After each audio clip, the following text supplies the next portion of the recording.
जय हिंद दोस्तों, स्वागत है आप सभी का पाथ फाइंडर पर। दोस्तों, it is very very clear कि ऑपरेशन सिंदूर के बाद अब इंडिया के लिए बिजनेस एज यूजुअल नहीं रहा है और अब हमने हमारी डिफेंस कैपेबिलिटीज को, क्षमताओं को बढ़ाने के लिए कुछ दोस्तों बोल्ड स्टेप्स हैं जो कि लेने शुरू कर दिए हैं। इस बार केवल बातचीत नहीं, इस बार केवल नेगोशिएशंस नहीं, बल्कि इंडियन गवर्नमेंट के द्वारा दोस्तों एक्चुअल कदम हैं जो कि यहां पर लिए जा रहे हैं। 3 कदम हैं जो कि हमने पिछले 2-3 दिनों में लिए हैं और तीनों के ही बारे में हम लोग चर्चा करने वाले हैं। सबसे पहले आज जो खबर सामने आई है दोस्तों, हमारी गवर्नमेंट के द्वारा जो जर्मनी के साथ हमारी बातचीत चल रही थी 70,000 करोड़ की सबमरीन डील को लेकर, उस चीज को लेकर इंडिया ने अब यहां पर अप्रूवल दे दिया है। इंडियन गवर्नमेंट ने कहा है जल्दी से बातचीत करिए, निटिग्रिटीज को यहां पे फिगर आउट करिए एंड जितना जल्दी हो सके यहां पर जो 6 एडवांस्ड सबमरीन्स इस डील के तहत बननी थी उनका जो कंस्ट्रक्शन का काम है उसको जल्दी से शुरू किया जा सके।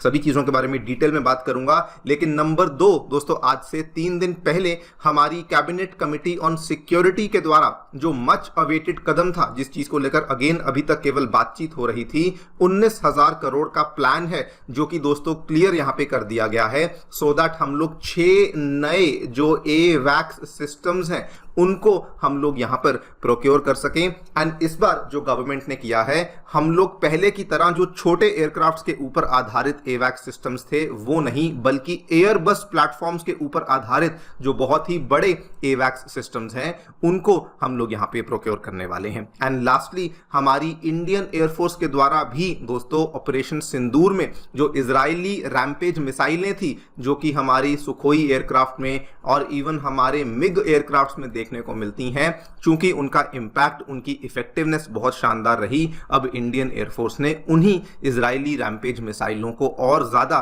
खरीदने का यहां पर जो ऐलान है वो कर दिया है और कहा है कि अब हम लोग आगे चल करके इनको हमारे रफाल एयरक्राफ्ट्स, इवन जो तेजस एयरक्राफ्ट्स हैं वहां पर भी हम लोग इन्हीं मिसाइलों को इंटीग्रेट करने वाले हैं। इन तीनों ही चीजों के बारे में समझेंगे, क्या यहां पे हुआ है, क्या इन चीजों के मायने हैं भारत के लिए। एंड दोस्तों, शायद ये खबर इसके साथ जुड़ी हुई है, शायद नहीं है, लेकिन जो भी यहां पे इंडिया ये बोल्ड और डेयरिंग स्टेप्स ले रहा है, पहली बार पाकिस्तान ने ऑपरेशन सिंदूर के बाद इस चीज को लेकर कहा है कि हम लोग आपके साथ बातचीत करने को लेकर तैयार हैं। ऑपरेशन सिंदूर के बाद दोस्तों इन्होंने ही कहा था बात तो हम लोग कर लेंगे, लेकिन हम लोग कोई इतना डेस्परेट नहीं है। लेकिन आज दोस्तों पाकिस्तान के जो यहां पर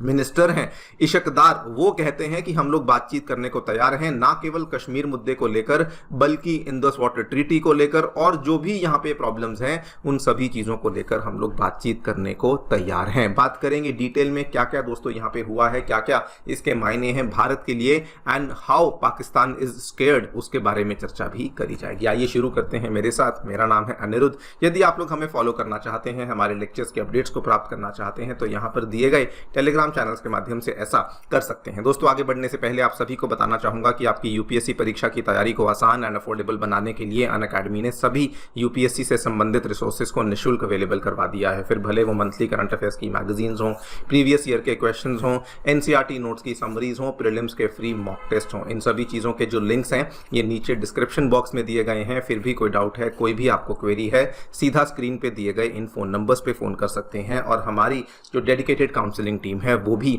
आप लोगों को असिस्टेंस प्रोवाइड करवा देगी। All right, directly coming to the news. 3 खबरें हैं दोस्तों। सबसे पहले 19,000 करोड़ क्लियर किया गया है 6 AWACS सिस्टम्स के लिए, 70,000 करोड़ 6 सबमरीन्स के लिए और इंडियन एयरफोर्स के द्वारा इजरायली रैम्पेज मिसाइलों का ऑर्डर, एडिशनल ऑर्डर प्लेस कर दिया गया है। सबसे पहले अगर मैं AWACS सिस्टम की दोस्तों यहां पे बात करूं, हमारी कैबिनेट कमिटी ऑन सिक्योरिटी के द्वारा इस चीज का ऑफिशियल अप्रूवल दे दिया गया है। मतलब कि जो यहां पर जितना भी लंबा चौड़ा काम था वो हो चुका है, अब केवल डिफेंस मिनिस्ट्री के पास बात पहुंच चुकी है और इनका जो एक्विजिशन है वो शुरू होने वाला है। ध्यान से देखने वाली बात क्या है, इस बार कैबिनेट कमिटी ने कहा है कि जो 6 हम लोग एयरक्राफ्ट जिसको AWACS सिस्टम में बदला जाएगा वो एयरबस के A321 एयरक्राफ्ट होने वाले हैं। अभी तक हम लोग दोस्तों जो एयरक्राफ्ट का इस्तेमाल करते थे वो एम्ब्रेयर बेस्ड एयरक्राफ्ट का इस्तेमाल किया जाता था, और ये जो एम्ब्रेयर एयरक्राफ्ट होते हैं साइज में आकार में काफी छोटे होते हैं, लेकिन एयरबस वाले जो एयरक्राफ्ट हैं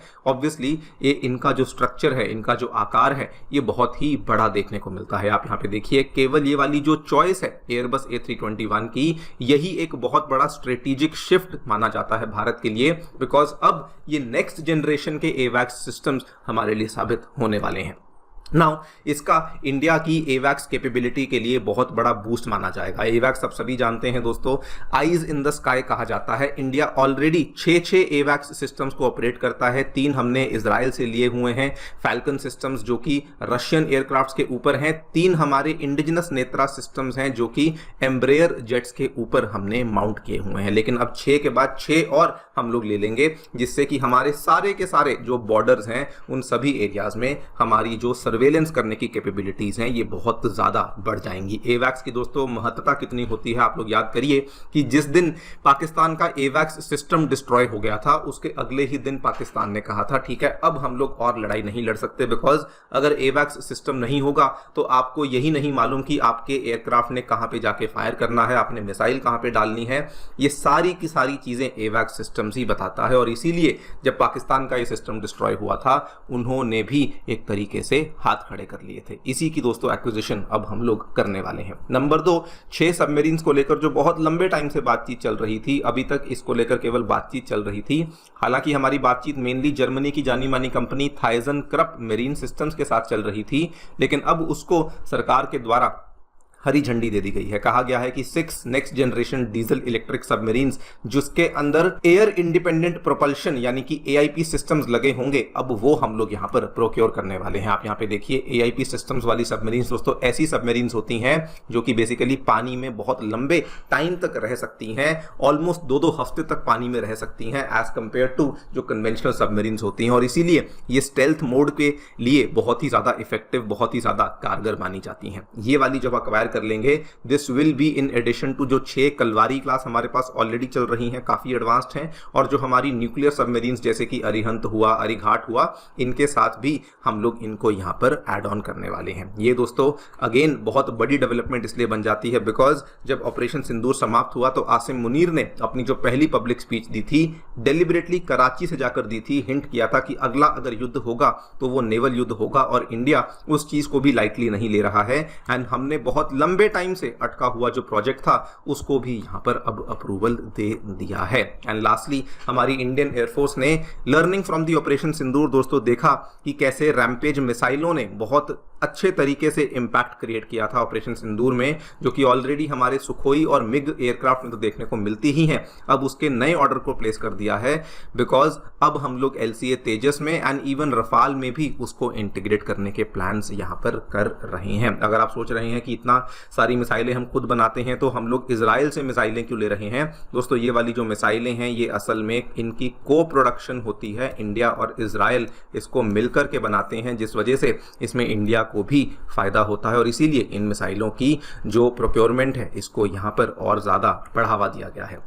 now like I told you in the beginning, अब ये सारी चीज़ों का असर है या किसी और चीज़ का असर है, लेकिन दोस्तों पाकिस्तान के फॉरेन मिनिस्टर और उनके डिप्टी PM इशक दार ने कह दिया है कि हम लोग इंडिया के साथ बातचीत करने को तैयार हैं, न केवल कश्मीर मुद्दे को लेके बल्कि सारे मुद्दे को लेके, फिर भले वो व्यापार हो, फिर भले वो पानी हो, फिर भले वो इंडस वाटर ट्रीटी हो, हर चीज़ को लेकर हम लोग आपके साथ बातचीत करने को तैयार हैं। This is again a very very big geo political win for India because दोस्तों इंडिया ने कुछ दिन पहले ही, हमारे शशि थरूर साहब ने कुछ दिन पहले ही बोल दिया था अब बातचीत का हाथ हम लोग आगे नहीं बढ़ाएंगे, अब जो भी करना होगा पाकिस्तान को करना होगा। एंड ये क्लियर कट था कि यही इंडिया की पॉलिसी रहने वाली है, हम लोग बातचीत नहीं करेंगे, अगर उनको बातचीत करनी है तो हम लोग मना नहीं करेंगे, और इसीलिए ये उनके द्वारा दिया गया statement is a huge geopolitical and a strategic win for India. देखते हैं क्या होता है। फिलहाल के लिए वीडियो में इतना ही। आप लोग जो भी सोचते हैं बताएं कमेंट सेक्शन में। Thank you so much for listening, stay tuned.